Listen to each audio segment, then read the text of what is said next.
97.5 The Game Podcasting is sponsored by Modern Exterminating, a family-oriented company. Professional, honest, and dependable pest control solutions. We're your one-stop shop for all pests.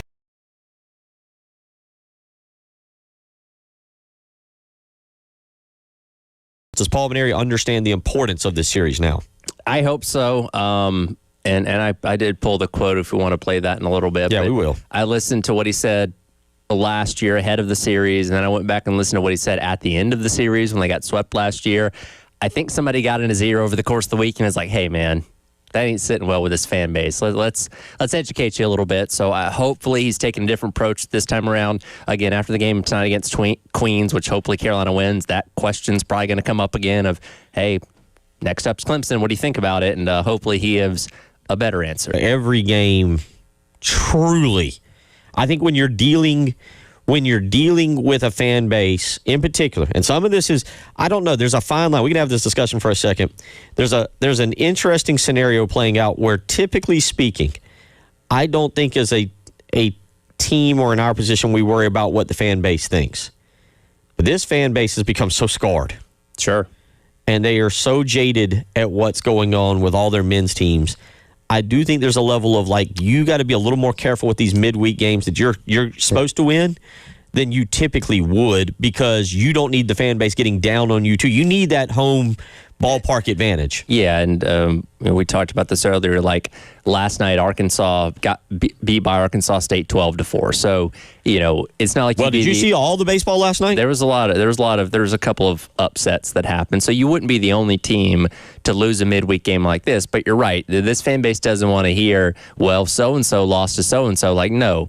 We need you to win, right? You're already on this team and program already kind of feels like it's on thin ice with the fan base. They don't need anything else to help push them over the edge. Last night, for those of you wondering, San Diego State beat number 1 UCLA at Jackie Robinson Stadium out there 4-3.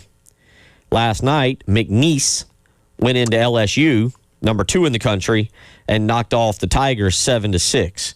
You just mentioned also as well, Arkansas last night going down to Arkansas State in that game, and Arkansas is number 6. So 3 of the top 6 teams last night took an L in their midweek game. It does happen. That doesn't make it right. Clemson won last night over Presbyterian 6-2, Coastal Carolina 13-7 over Campbell last night, and North Carolina State.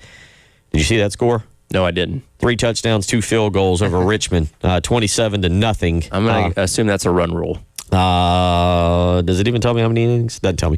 Probably so. I would imagine Richmond was screaming mercy pretty early in that game. By the way, I just saw this. I missed this one.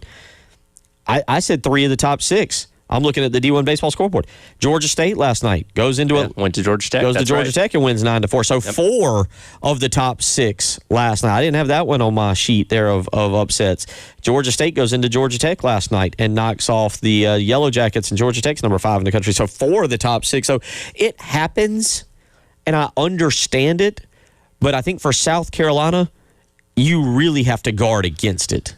You do, because again, the sentiment is of where this program is right now is what this fan base is riding on, and you can go back to the way you've lost games already this year, the Northern Kentucky game where you were lethargic, didn't have energy, or whatever the excuse was, and then you just get completely beat around by Army last weekend.